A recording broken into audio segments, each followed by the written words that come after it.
Hey guys, welcome back to the Another Excuse podcast. I'm your host Byron Greeley, and today's guest is Matt Wheeler-Barrett, the founder of Unify, a personal branding agency. Before we dive in, I feel like I have to make this ask. I've never asked it before, but I feel like it's time. If you're listening to this episode on one of the podcast platforms, if you could rate the podcast, or I think it's on Apple, you can leave a review. That would be amazing. And if you're watching on YouTube, if you could like, comment, and subscribe, that'll be awesome too. I really appreciate it.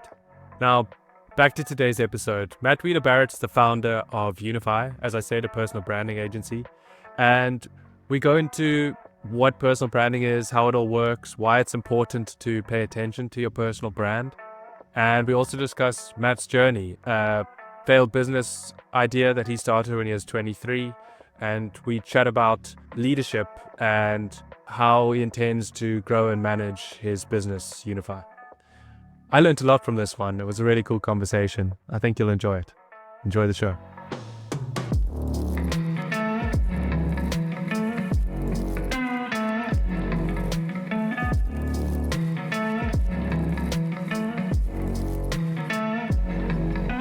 Hey Matt, thanks for joining me today. I'm really looking forward to our conversation. So to dive right in, could you tell me a bit about Unify and what you guys do? Sure. So Unify was co-founded with my business partner, Matt. You're just going to have to get used to the lots of Matts in the conversation. But I founded Unify. We're a B2B personal branding agency. And on my side, I used to work in the UK in the agency space. And on Matt's side, he was the ex-creative director of a big e-com firm in South Africa. So yeah, we team together where we offer an agency solution for running people's digital voice essentially and allowing them to just tap into their network and create more sales and strategic opportunities for themselves and their company. Awesome. And what gave you guys the idea to start Unify? I think some of the best business that are created essentially are from solving just day-to-day problems, and usually with your family or friends. And when I was working in the UK, LinkedIn's a lot more frequently used there. And I always thought, when I move back to South Africa and work remote, there may be the opportunity to either change jobs or I may lose my job, but I need a digital presence in order to have more discussions and negotiations just to bounce back if I ever did lose my job or needed to find new employment. And Matt used to help me with my posts. I was earning a UK salary in South Africa, so I was fortunate enough to have a bit of disposable income to reinvest in my interests.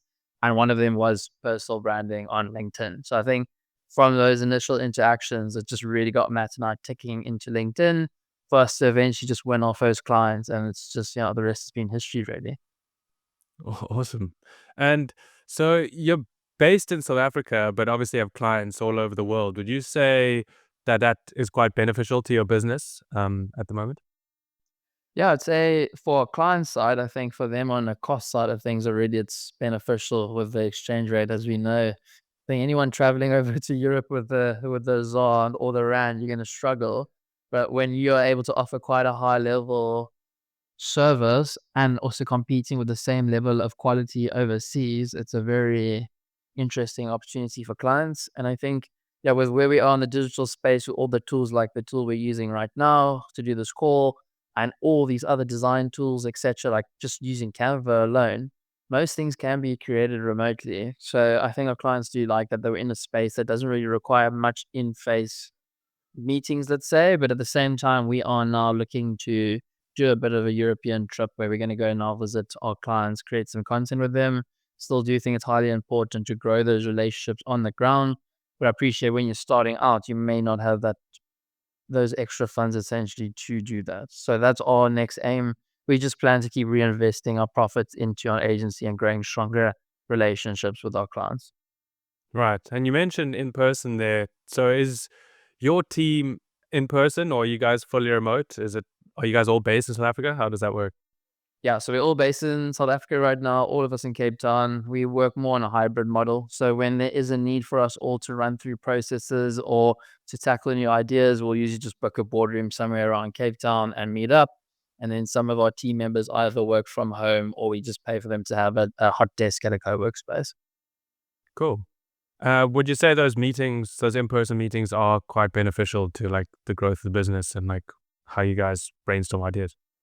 Yeah, definitely. I think, and I've learned this from working for other people and seeing maybe what they did right and potentially what they did wrong. And I feel like for me, it's really important, and also for Matt, for everyone's ideas and voices to be heard, and for us to always consider if we can implement X, Y, Z to help the team. Because at the end of the day, as much as you want good clients coming on board, you also want to make sure that the clients we're working with, we get to learn from them. The team enjoys working with them. So we try essentially remove as much friction or frustration as possible. We even will review our clients just based on like a score sheet just to see where the team stands with how they feel towards the client. So we can either change the process internally or externally with the client. So yeah, it's really important. I think we meet at least once a week. And we do have a strategic agenda. So it is a like intense 2.5 hours, but then that's all you need, right? And then everyone else can go and work where they feel they're most optimal or creative or productive. Sweet. And you touched on it a bit at the beginning of our conversation, but why do you think it's a good idea to have a personal brand or some sort of online presence? I think I always just like to use the example of AI because let's say it's the technology advancements that we can all relate to a lot right now. It's growing incredibly fast within the last 2 years. And the more and more noise that there's online, the more and more I feel there'll be a need for a credible human connection. And it's also just an easy way to stand out. Now, that's a top level answer. But if you look at it in more detail, everyone is competing for certain product market share or certain service offerings and competing for the same clients. But your best chance of being different to the competition is by simply tapping into your unique experiences, your energy, everything that makes you different to the competition. And that's probably the most unfair competitive advantage you can push towards your competitors is simply by being you. Yes, people want to work with people that take their jobs professionally, seriously, but at the same time, if I can work with someone I can relate to on a human level and also have a bit of banter with or relate to them over a hobby like mountain biking, for example, I cycle with lots of my clients. It just makes the whole process a whole lot more fun and enjoyable for everyone. That almost work becomes play essentially. So I don't wake up ever feeling like, oh, I have to go work now. I absolutely love like getting our clients pumped, building relationships, and like trying to do what we did for ourselves on LinkedIn for our clients. Yeah, awesome. And you mentioned it a bit there, but how important has it been for you to build your own personal brand, and like what kind of opportunities and lead gen have come from that? So I definitely would say because we are selling it as a service, I would never want someone doing my personal brand that isn't practicing what they preach. Like if I'm asking a client to post a selfie in front of one of their billboards or something, and they're asking me why, I can go, well, look, my post isn't the exact same, but I did something similar based on my industry, and I got lots of engagement. It was really personal. But if I'm not doing that, how can I expect my clients to do that? So my job, in essence, also indirectly, is pushing my brand to also help me instill confidence into our clients to also try different things, to put themselves more out there. At the end of the day, the more vulnerable you can become on these platforms, the more people actually connect with you on a deeper emotional level. In turn, if someone was connecting with me like that, I would trust them a lot more to give them my money or to give them the responsibility to run my online presence for me. I think we're in a very interesting space where there's lots of people that can do ghostwriting or whatever, and there's minimal barriers to entry for someone just suddenly, I'm gonna quickly grow my brand to 5,000. I'm gonna sell like a $500 offer where I ghostwrite for a client per month. It's very easy to get into it, but I feel like the best agencies in the personal branding space will eventually be the ones that can ask the best questions to their clients, get the most out of them, and create an environment of them feeling more relaxed and open to being a bit more vulnerable, because the better chunks of information you get out of your clients, essentially the better you can make them look and make them more relatable to their audience. And would you say that's the key to good content is like the relatability and like vulnerability and sharing genuine stories? Yeah, definitely. I mean, everyone, you can decide what level you want to do it at based on like how comfortable you are. But the way we like to see it also is LinkedIn. Yes, it's important to close deals and have potential opportunities online. Like with the previous question, you asked what opportunities came off my brand, and with our first 15 or so clients, they all were purely inbound leads. So they either booked in a call on my profile or send me a DM, just purely resonating off my content. So that taught me that side of LinkedIn too. But we also say to our clients, it should be seen rather as a tool that supports your efforts on the ground. So if I'm trying to pitch a fintech company, I'm going into their office and chatting to them, within that week, I'll look to strategically try see if there's a content idea around someone else in the fintech space leveraging their personal brand to create more opportunities for themselves, because then I'm able to show them content that's more relatable to their situation. Um, so yeah, I think that's hopefully that answers the question. Yeah, it does. And what's your view on like hacks or trends? Because I've noticed like there's one trend in particular that comes to mind at the moment where it's, sharing a resource and then, comment a certain word, send a connection request and I'll send you the resource, but it gets people a lot of followers. Um, and that trend seems to vanish for like 5, 6 months. It seems to be cyclical and then it appears again. And at the moment it's happening again. And would you say those things are beneficial, or is it just sort of like hack, not really a substantial, it's good way of like growing your brand? So I think you can, on a smaller example, you could always use, like, if you don't have anything worthy to say on LinkedIn, I would, or any social media platform, I would never post for the sake of posting. But with lead magnets too, when you're offering these free resources, if there are actually a higher level of quality, like, I'm all for them because you can build credibility. And in theory, the methodology behind it is you want to show someone enough to build your credibility and your know-how to be like, this is why I need to pay this person to do X, but you don't want to give them enough information to want them coming back for more, essentially, so they can actually then pay for your service. So that's, like, I guess, the whole overarching methodology behind these lead magnet posts. But I mean, I've only done one, and it wasn't really one strategically positioned for sales or anything, but I am coach on a private cohort for a creator, another Matt in Australia, and he does lead magnets with his clients where their lead magnets absolutely popped off. Like, this one guy grew his following from 700 to 14,000 in 10 days and got 9 clients from one lead magnet. So I think with LinkedIn and with anything in social media too, with trends, you kind of have to be one of the first adopters and execute it well to really get like the ROI off it, or they still will work, but eventually now people, I've heard also, like, they get annoyed with these lead magnet posts now. So with with with with our content, and what I tell our clients is that it's not about how many people see your post, it's who sees your post. And at the end of the day, there's two sides of LinkedIn. There's inbound and outbound. Now, if you are churning out really good stories, relatable stories, it doesn't matter if you get 200 likes, because vanity metrics don't equal money, right? But if you're having conversations with people in the DMs and then they go check your profile and it's optimized selling yourself and your posts are going a bit deeper, that in my eyes is what it should be used for. It builds added trust to help your on the ground efforts and your online negotiations or chats in the DMs. Yeah, that makes sense.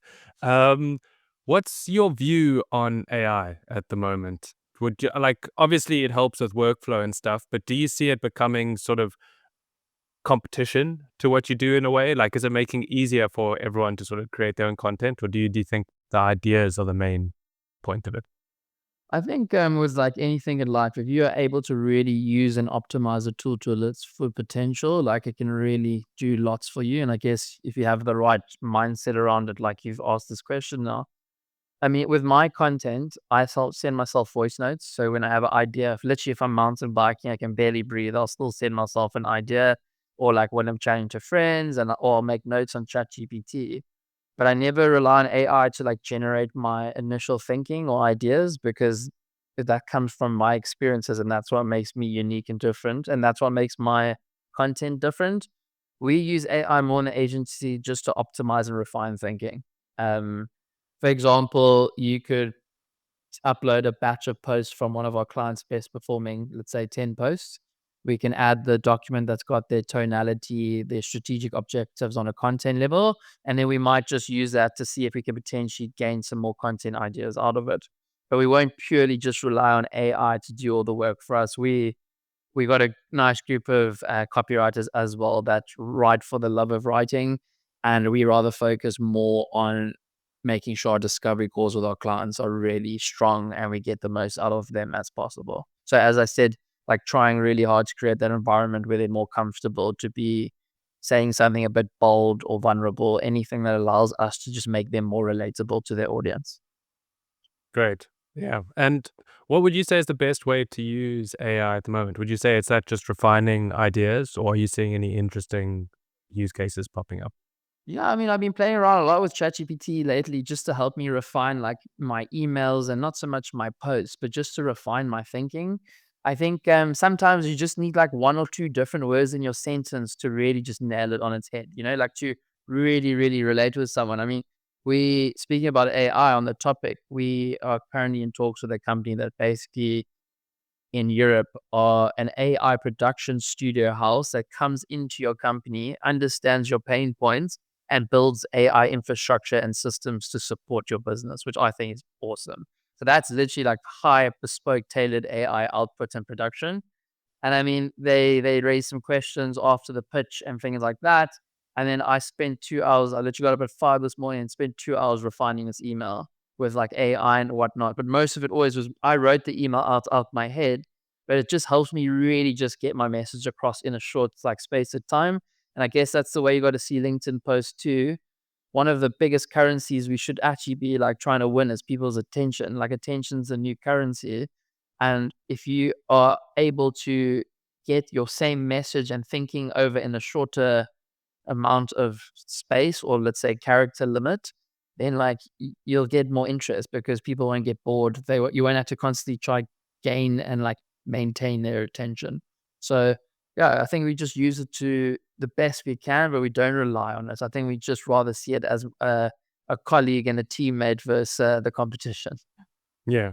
Yeah, that's really interesting. You mentioned that European company um, building like tailored solutions. I've actually been messing around with, AI agents and like coding tools like Replit and Cursor and stuff, and going back and forth between ChatGPT and V0 and like building backends or like customer management platforms like tailored to specific businesses and stuff. And it's really interesting how far you can get with like zero previous knowledge on like how to code. Exactly, exactly. And a really interesting point that one of these co-founders made on the discovery call was the fact that they were working and building AI before ChatGPT or anything came out. So then you got people that are really good at marketing themselves, but aren't as good at actually building the proper AI tech versus them, let's say, that didn't focus as much on their digital presence because they were actually building proper AI products. So I just found that so interesting. And it's like, with their content potentially, they're going to have to be really careful of how they manage their credibility. And like they are the guys when it comes to AI, actually. But there's all this fluff online. So it's like also the importance of a personal brand. And you get those guys that are really building in public, showing their financials, projections, everything. I would rather give that dude my money any day, he or she, versus like someone that is just like, good at marketing themselves, but they're not very good at like showing their methods and strategies. Yeah, definitely. And I'd like to rewind a bit and ask you about like your first experience or exposure to entrepreneurship. Like, what was it that drew you in? So I had a passion of mine before, let's say, networking and personal branding was I really liked clothes. And my father in the UK always gave me like his old jackets that didn't fit him anymore, but they would always be so cool. I'm like, this is sick. And I'm like, so many other people must have cool items in their closet. So I came up with an idea to start a secondhand company called Rewear. And I did it with two co-founders of a e-commerce site here in South Africa. And I learned a lot through that. We built three iterations of the site. And I worked on it for 2.5 years, but I think I was quite young. I was 23 years old. And I honestly just think I was just too immature at the time in a sense of just not had enough experience. Very hard product we tried to launch as well, where it was a two-sided marketplace. So you're having to worry about supply and demand. And like if someone comes onto the website and like filters their shoe size and color and only two options come up, like that person's not going to be inclined to come back to the site anytime soon. So without like I think it would have required a lot of capital to have been raised to really have got it like going. But all in all, I met my business partner through that interaction with those investors because he used to work for them. So it's all these things of, in the longer scheme of things, and if I would tell younger people as well, it's like your network still is like super important. You just never know when that one person will actually just fall into your life and actually you just start working on something together. Like the reason why I asked Matt to help me with my my personal branding initially is because I knew he was a really good copywriter, is because he did work for me there, and we also got him as a freelancer when he worked for that when I worked for that UK agency. So like I trusted him just from that, and like it's all these, even though your business idea didn't work, all it did was align you to the business that would work for you, right? Yeah. Yeah, that's really interesting. So, what would you say um, was the main sticking point, or why Reware didn't work? Was it because of the like financial implications, or was it also, like you said, the inexperience? What caused you to stop? So yeah, it was a bit of both. I mean, even things like we did high end photography for each item, and then eventually we learned that people said it looked too good that they didn't want to buy it because it actually was shot so well. And like we only put on certain brands. Like I was very specific. If I look at it now, I know there's a secondhand platform called Yago or something now, and they just let people post whatever they want. So it could be low end, dirty clothes, and they'll still be on the platform. I think I was trying to be too perfect as well. Like my perfectionism was ruining my progress, basically.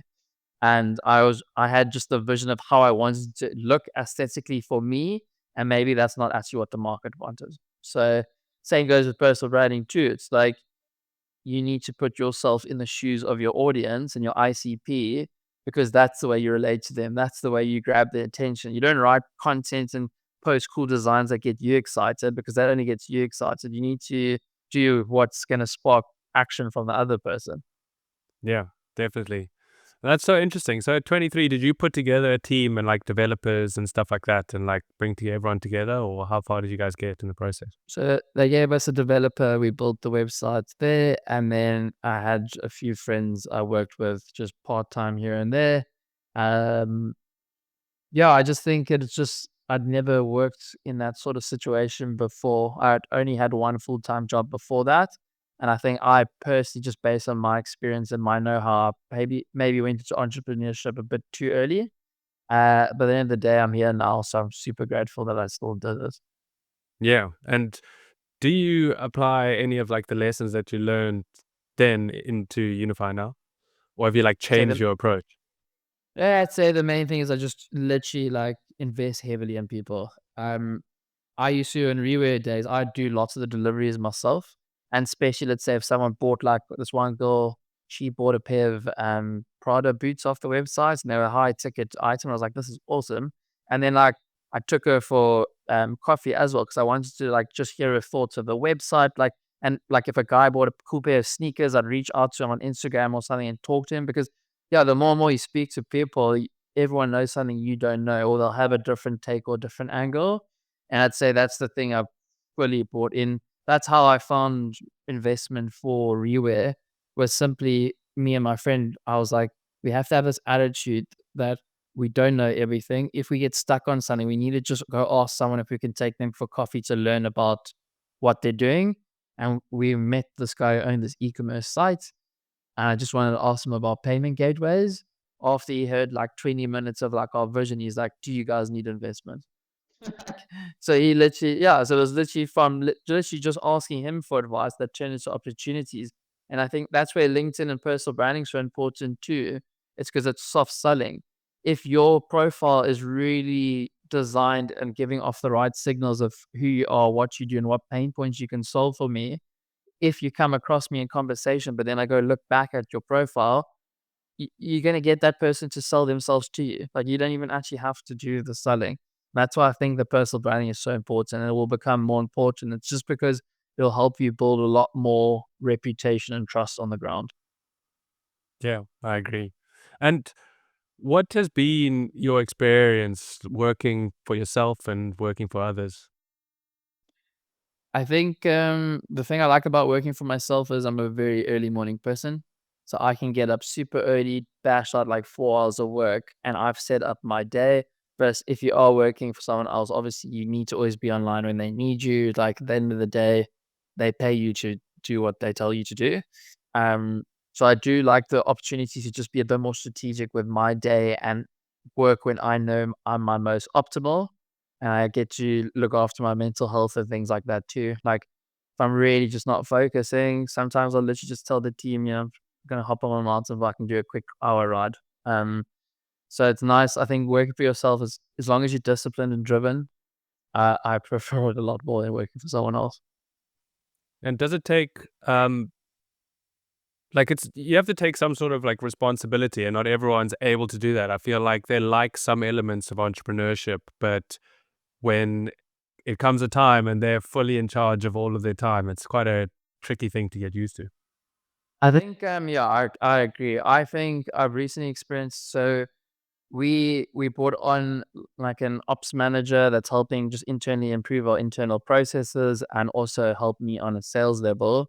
And between myself and him, in the first month and a half, we've already 2x the agency in terms of Sure. clients and all of that.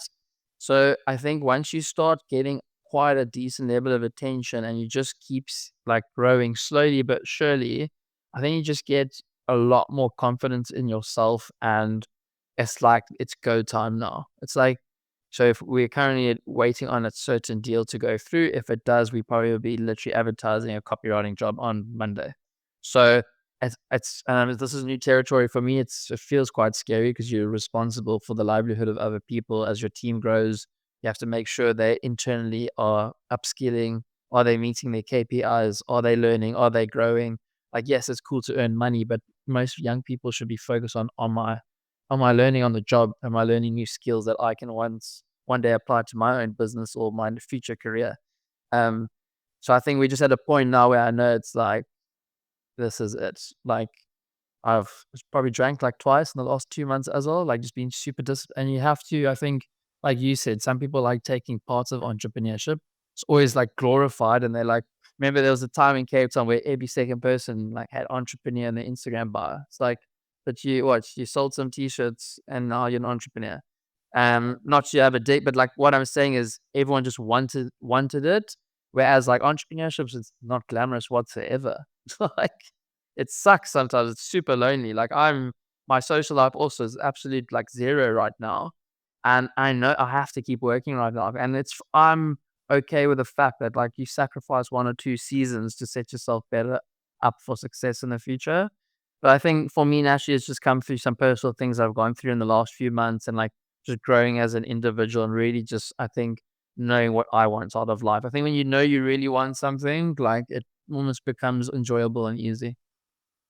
Yeah, that's awesome. And so you mentioned like if you sign this client, that's another big shift in the business and giving you more confidence in what you guys are doing. But I'm curious, at the beginning stages, was there a particular moment when you realized, oh shit, like this is working and we actually have a business here? So I think what was quite nice, we didn't have to do much market research or proof of concept because so many people in the UK were doing it already. And how we actually got into it 2 years ago, I started speaking to a guy called Julius, and he was running a private cohort to upskill people with LinkedIn. And then at the time, I was like, it's quite expensive. Like, I think it was like 5,000 Rand a month or something. But like, we risked it, we did it, and it upskilled us so quickly. It was so beneficial. The people in the community started supporting my content. My brand started slowly growing. Even though it wasn't the ICP commenting on my stuff, I was still getting a bit more like online attention. And yeah, we were fortunate enough that one of my best mates' dads owns a big manufacturing company. They are client now still, so you could say they're called AcePack Automation. They build end of line automation, and yeah, Matt got me a proposal, or sorry, an opportunity to propose our services to his dad. Went really well. Like they're still from this day, they use LinkedIn for hiring new talent, and they're really finding it enjoyable with that. That client instantly let me work on it full time. And I did have let's say, the experience and a bit of know-how of how to sell in like a service from working at my previous job. So pitch deck slides, all that I had experience. So I think it gave me the tools to execute well enough to win this first client. And yeah, dude, from there, we literally just built momentum from there. To the point now also where we're reinvesting now, and there's another Matt in Australia, the one I think I spoke of already, where we're paying him now quite a high ticket value per month now to coach me every month on outbound sales on LinkedIn and just to become better at what we do. I think also that's another part I've learned about entrepreneurship is I think you get a few people that either the initial success will completely go to their head and that will distract and derail them, that they lose focus on actually why they started it. And then there's people that I think are willing to put the short-term gratifications on hold, rather reinvest, but you know that if you do that and stick to it, like your long-term success will be so much more rewarding, I feel. So every opportunity we get, we're trying to now just reinvest because that'll in turn, in the growth mindset would be if we offer better services, if we communicate better and we get better and better, all we're going to do is attract higher ticket value item clients. So like, why not reinvest? Like, what do we actually have like to lose if we've got some cash flow at our disposal? So yeah, it's cool to see where we've come from. And after that Julius guy on the community, I then through Julius got referred to coach on Matt's cohort in Australia. And I mean, these are the parts of entrepreneurship people don't see either. I have to do them at 12 a.m. in the morning till 2:30 a.m. every Monday. So my Mondays I do a full day's work and then I try have a sleep or go to gym just to wake myself up. And then I coach throughout the night. But that then led to us also meeting a female agency owner in my content room. And now she's just about to become a client of ours too. So it's literally just like slow burning, showing up every day, and eventually you meet the right people that are keen to do work with you. 100%. Yeah, I like that.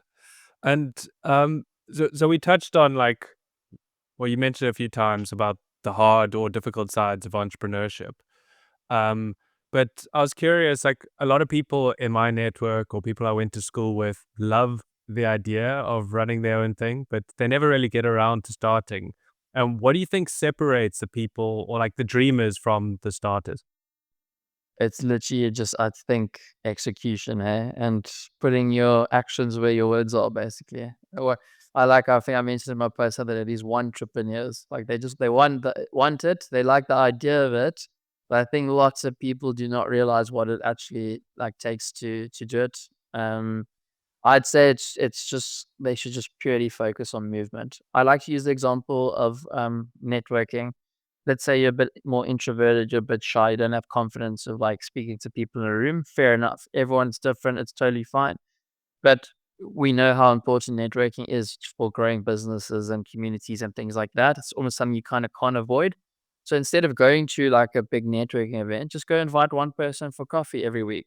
Build your confidence from there. Then maybe, I don't know, invite 5 people to go on a morning coffee and walk and like network like that. Then go to an event. You know what I mean? You don't have to go like straight into it. And I think also another thing I think certain people are only willing to do things if there's a financial transaction. So I'm not going to work with you because you're not willing to like meet me at my rates or something, and they let the ego get ahead of them. Like the way to sell and how it's going with these personal brands is like serving is selling. So I'm going to give you XYZ free actionable value because I know it's going to show you that there's so much more than meets the eye, let's say, when it comes to LinkedIn personal branding. But I'm giving you enough insights for you to give it a go, for you to essentially enjoy it and actually to benefit from it. We've had countless clients come back to us where I just hopped on a call with them, saw they had opportunities on their LinkedIn, they had potential, gave them free templates and a free discovery call for them eventually 3 weeks later to come back and be like, my goodness, I see the value here, but I don't have time for it. How much for you guys to do it for me? So it's literally just, I think people let the egos get in the way of themselves too sometimes. You sometimes have to do things for free and go, above and beyond before you like really can start like getting consistent income in, I feel, for anything you do. And I guess you just got to give up no matter what. And you have to focus on your mindset over your emotions. Like you can't let your emotions control your mindset with entrepreneurship. 100%. And have you had to make any like tough decisions so far while running the business? Luckily, not. No. Okay, that's good. I think no, like I mean, even this email we had to go back to with this one potential client, it's like there's small things here and there where we get asked certain questions that I've never had to answer before, but I kind of take it on board positively. I'm quite a competitive person by heart, but I just literally see it as this is an opportunity to like increase my communication skills, negotiation skills. Like I just see it as like room to improve.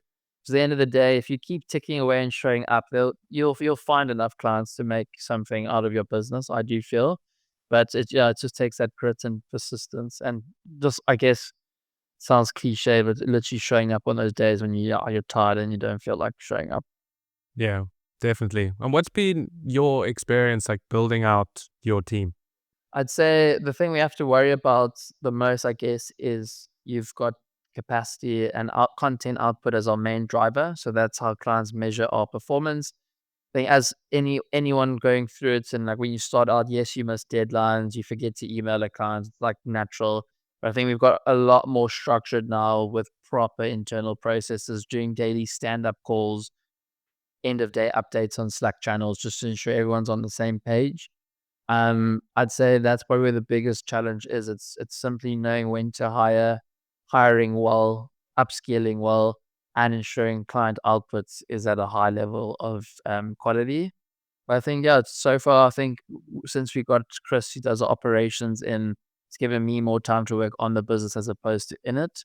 Uh, so yeah, I think it's just making sure you hear the team's concerns, and we are a little tight knit team, so it is easy for us all to like have our say around the table. But I think the challenges will come a lot more when the team scales, because I think yeah we aim to reach full team now of 5, and our goal is I'd say by the end of the year to be about 12 to 15 people. Nice. And has sort of those capacity calculations evolved and changed with AI? Because I mean, writers can now sort of output more. So previously it was like, take a few hours to write some posts, but now you can get it done a lot quicker. True. So one example is we got different types of clients. So we're testing different things. So I know because our exchange rate here is so cheap, let's say compared to like the pound, that we can offer, let's say, a third of the price with the same level of quality. So we've even tested instances where we're like the ghostwriter of the ghostwriter.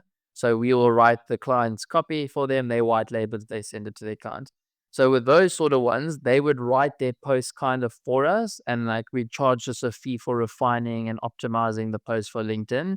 But with things like that, you could write their first batch for them, and then with the second batch, with their ideas and our batch that we really refined, you might as well just upload that to Claude or something with their new batch and say, write me posts that sound like the ones we wrote for them previously. Then we'd probably do that, and then we'd refine those posts and just make sure it's got the personal touch and all of that. But in theory, we did do the normal copywriting job with the first batch. Now we're just using AI to be a bit more smarter in a way of just creating less work for ourselves. And when we've already done the work, like another example, we sell workshops. Matt and I spent hours and hours and hours building out a workshop 1 and 2 just based on like how granular they go.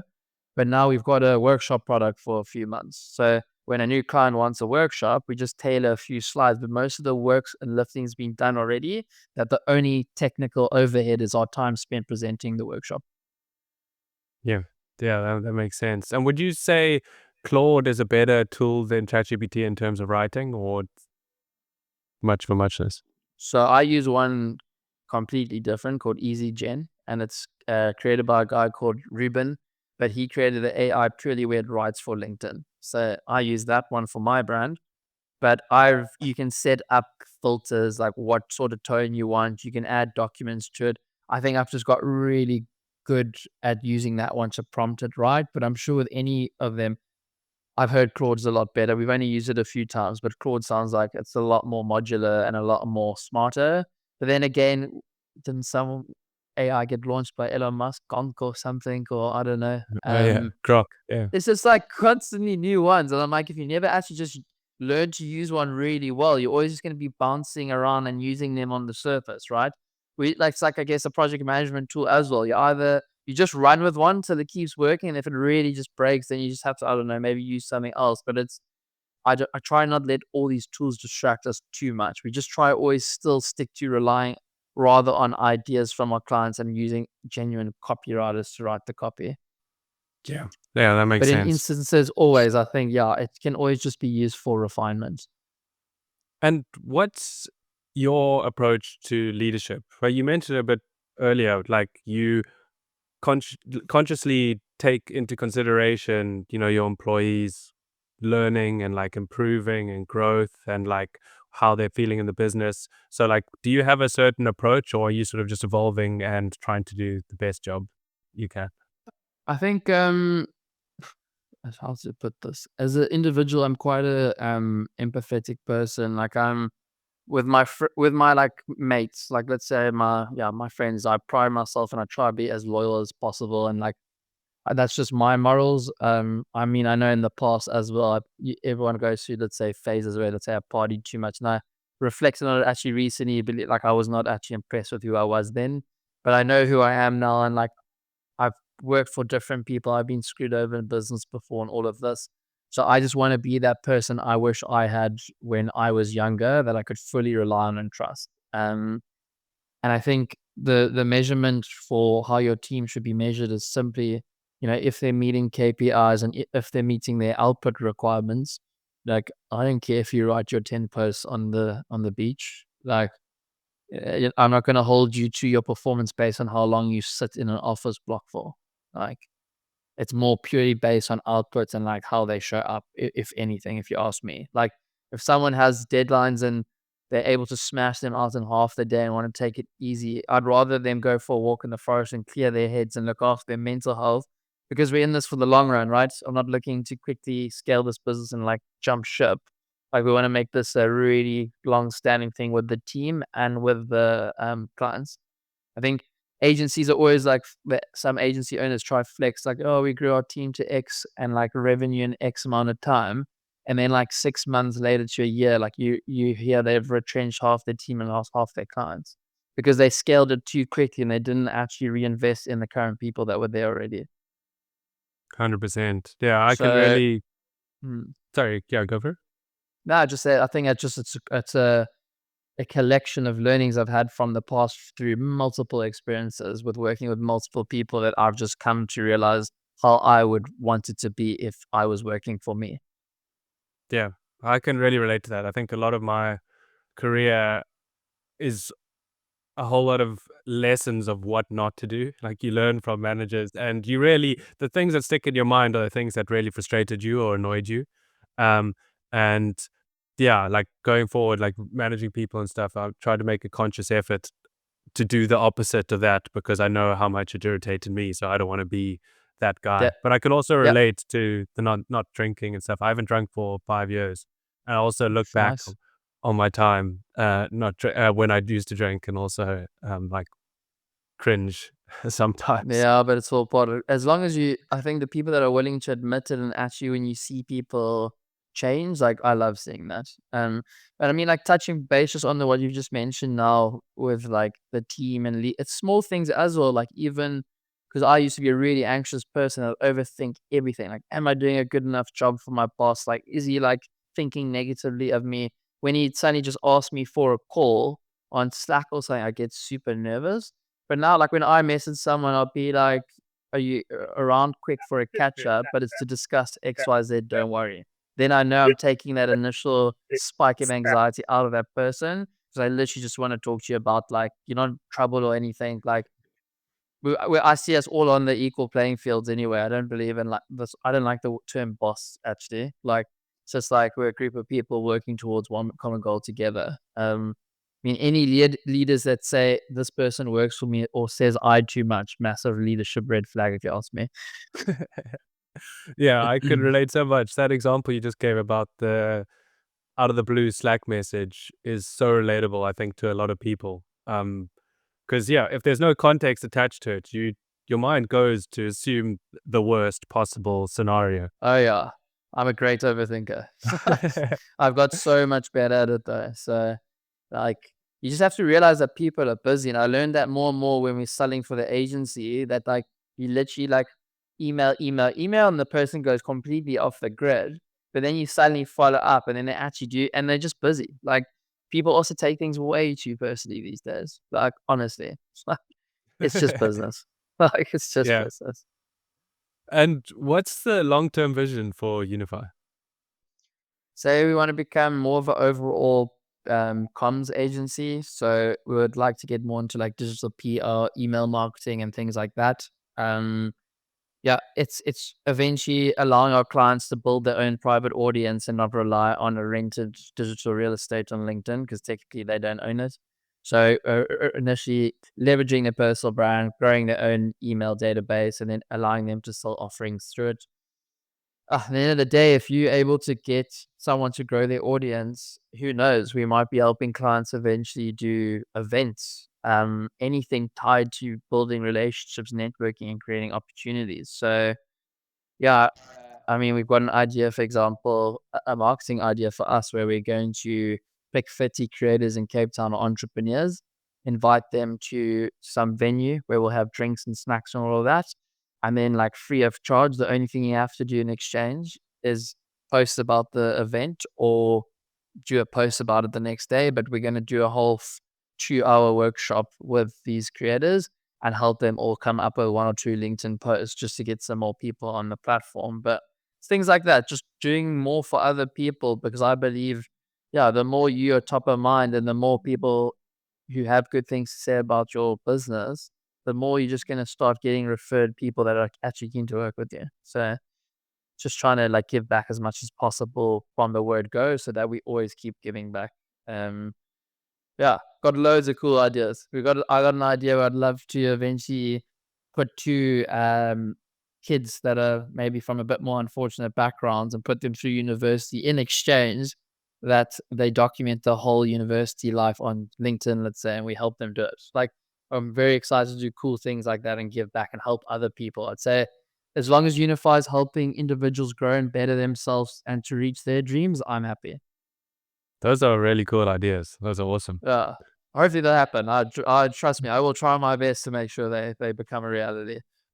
Sick. And if someone's stuck on the fence about starting a business, what's the one piece of advice that you'd give them? I'd first just try find like mentors or people that have gone and made it. I mean, I only literally take on board opinions from people that are either going where I want to be or that are already there. I I like to use the university example. I'm like, you're getting a year to 3 years of someone regurgitating a textbook to you. Meanwhile, I'd rather just go like learn from a millionaire that's like, I don't know, scale the car company or something. Like, I want to learn what did you do? Like, what was your mindset?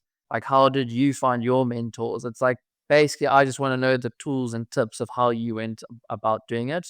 And I think that's one of my ideas, that if our agency keeps going in the positive direction it's currently going, and I have the resources and time, I'd love to actually start for, especially on South African level, my own just like private cohort where I help young entrepreneurs basically give them the tools and tech, uh, tricks on top of personal branding, and also just giving them all my other lessons, but doing it in a community format. So I don't know, they pay 3,000 Rand a month to be on this cohort and they get access to all the resources. I'll bring other coaches on board that, like, I don't know, some successful sales entrepreneur versus some successful, I don't know, someone that scaled a pottery business.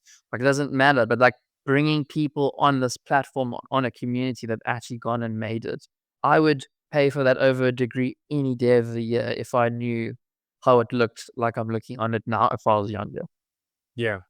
Yeah, but that is so interesting because I feel the same. When I look back on my university to career, it's like I don't think I learned that many practical lessons from it. But at the same Sure. time, um, people hiring see that as like a prerequisite and a necessity. So it's like a difficult situation where I feel like I'd probably be better for it if I didn't go to university, but like I wouldn't have been able to because my parents' pressure was like you have to get a degree, and then it's everyone still has that sort of mindset. And I think it is evolving and changing, but we're caught in like the in between stage at the moment where people still feel the need to go to university. Yeah. I mean, I'd rather, if I had a student who studied marketing, versus someone that has a really powerful LinkedIn brand that's, even let's say they're not making tons of money off it, I'd still rather hire that person. So, like, because they had the confidence without even having a degree or any, like, you know, pre-success, but they're still shouting about themselves online. And in business, like, people that have confidence and back themselves, if they have just the passion and the willingness to learn, like, I'd hire that person over anyone any single day of the year. Yeah. Like, I everyone feel just like, deserves a chance, right? Like, yeah, yeah. I feel like before we end, I have to ask you a question that you mentioned that you're curious about to know from people is, um, how do you find your mentors, or how have you found your mentors throughout the years? I think it was just through, like, just natural social life, with my friends, and I'd just be very hungry to always just message someone and take them for coffee. So my attitude's always been someone knows completely something that I don't know, and I just push to meet up with as many people as I can. Where I eventually found people that were willing to, we either connected deeper and it was more relatable as friends. We had common interests, and they just stuck around and they backed me and believed in me. So I think I always was interested in working with younger people that had already made quite a big success of themselves in their earlier years. They obviously did one or two things right very quickly because they're young still and successful. Like, my attitude was, I want to just know how they did it. That's all. Like, don't want your money unless you just want to know, like, what must I do? Yeah. Yeah, that's awesome. And before I end every conversation, I ask my guests if they have a question for me.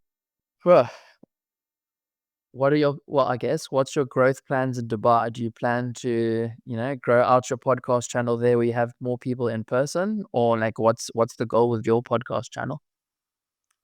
Yeah. So I definitely want to do more in-person ones. I feel like the in-person podcasts, there's more of like a connection. You can get guests to relax a bit more. I've never done in-person podcasts on this channel, so I've done a few as a guest. But yeah, I think the goal this year is to grow my podcast channel, but be more tactful about it. Because when I started, it was more just like start the flywheel, make it as easy as possible to get started, which is why I do the Of remote course. ones, Yeah. which is why I have my podcast set up like in my office, just set up all the time so I can just switch on and there's no barrier. So just doing all those things. But now I've got the flywheel going and like 70 episodes in, I think I need to focus more on like Nice. the growth strategy Mm, side of mm, things. mm, mm. Yeah. True. True. True. Okay, that's interesting. Well, maybe in a year's time when we've got some Dubai clients, I can come on for a second episode in person in Dubai.